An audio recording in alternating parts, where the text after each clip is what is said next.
I've noticed that, there's also, like you've spoken to in the past, something of an environmental aspect to this as well, something that can really benefit society from a lot of the most pressing issues that it faces currently. For example, unmanned oil rigs are functionally quite similar to seasteaded territories.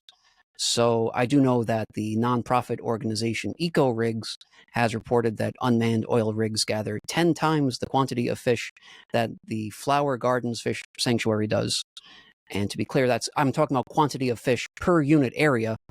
So anyway, the point I'm making here is that both the rigs and the seasteads function in a very similar way. And specifically, uh, specifically what I'm trying to say here is that these seasteads tend to create something of a circular food chain. They both function to increase life in the ocean, and this is ideal for aquaculture. This is something that I really do think that, in light of this, environmentalists would champion this movement a lot more than they actually have. And I have something of a theory on this, and at the risk of sounding cynical, I do think it comes down to the fact that seasteading is an entirely free market solution. I mean, typically, the course of action that a lot of environmentalists take is to lobby the government to pass legislation restricting how much pollution could be produced or emitted, or which particular chemicals can be used, and perhaps to impose higher fines and penalties for the entrepreneurs that don't follow these results. However, in this particular case, we have private actors within the free market who are functioning, to create this type of circular process that aids the environment as it uses it. And I simply believe that because there's not so much of a government presence in the solution, that might turn some people off. They might see that as something that could potentially be left unrestrained. But I do believe that this demonstrates a level of ignorance about the nature of, supply and demand within a free market society. But anyway, putting all of that aside, I'm just curious what your thought is, what your personal take is on a lot of the opposition that you faced from different factions within society regarding seasteading.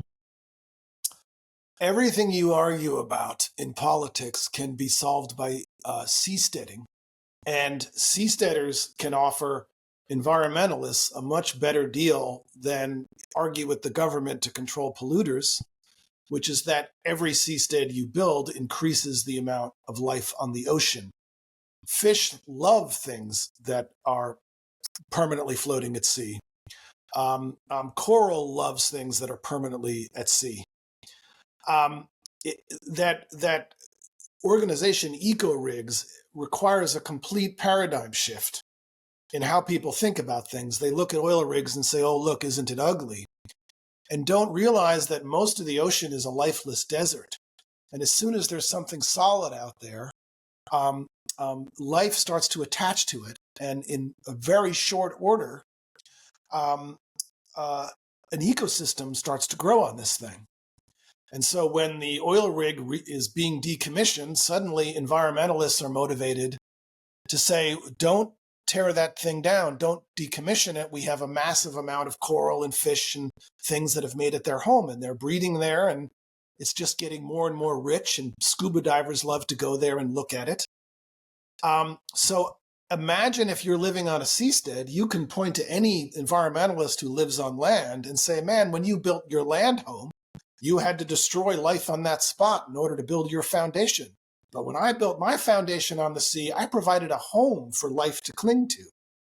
And it won't take long before seasteads will be declared like the Flower Garden Sanctuary. Like, this is too valuable, too rich with life, that to tear it down would be destroying an ecosystem.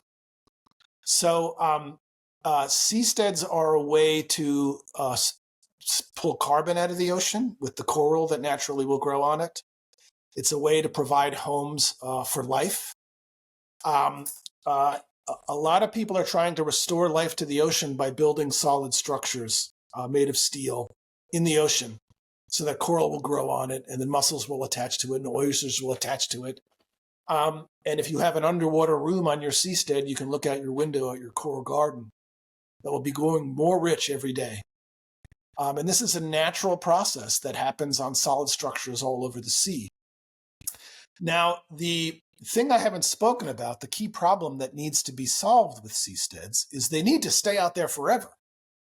And the ocean is very corrosive. It's especially corrosive to steel. So how do you solve this problem? There's only one way to solve the problem. The most practical way to solve the problem is to grow coral on it. You run an electrical current through your steel, a very well-known process known as the Wolff-Hilberth process. This will attract calcium carbonate out of the ocean, which will attach to your seastead and rapidly encase it in a seashell, which is the same thing that is coral. So before you know it, you have coralcrete growing on your seastead. Now the steel in your seastead is protected. Now you have something that conceivably can last for centuries at sea, floating.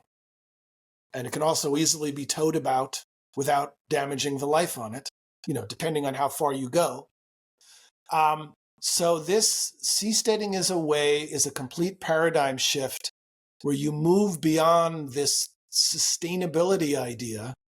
Sustainability is an old 20th century idea. In the 21st century, it's time for eco-restoration. That's why I use puns like civilization, trying to pop people out of their assumptions they bring to land-based governments and to civilization. In civilization, every society you create will increase the amount of life on the ocean and restore the environment. That's a pretty good deal. Yes. And, you talking about this distinction between sustainability and eco-restoration, it does make me see seasteading as an example of the economic concept of creative destruction, in which, as we are creating and advancing our society, this does render certain ideas, certain methods of, doing things basically obsolete. But this is not a bad thing. This is creating, this is creating a net good overall. So yes, I do see, very well that there is, definitely some type of environmentalist benefit to seasteading. And I do want to make clear as well an important distinction that when I speak of environmentalism, I'm using this term in a distinctly different context than many others use it. I mean, in their case, for example, when they speak of protecting the environment, they tend to advocate a very thinly veiled primitivism, where they essentially advocate, for example, that resources that could benefit man should simply be left alone and unused. Now, where seasteading differs from this is that it does make use of the environment. It does capitalize on its surroundings. But instead of simply ruining these natural resources, instead of consuming them and producing nothing in return, the free market here does in fact produce something of benefit to the environment.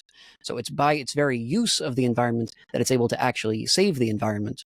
In fact, from what I've read and studied on this subject, I think it's no exaggeration to say that for man to construct seasteads and to live on the oceans is the way to repair the ocean from the damage that has been done to it by treating it as common property as opposed to private property.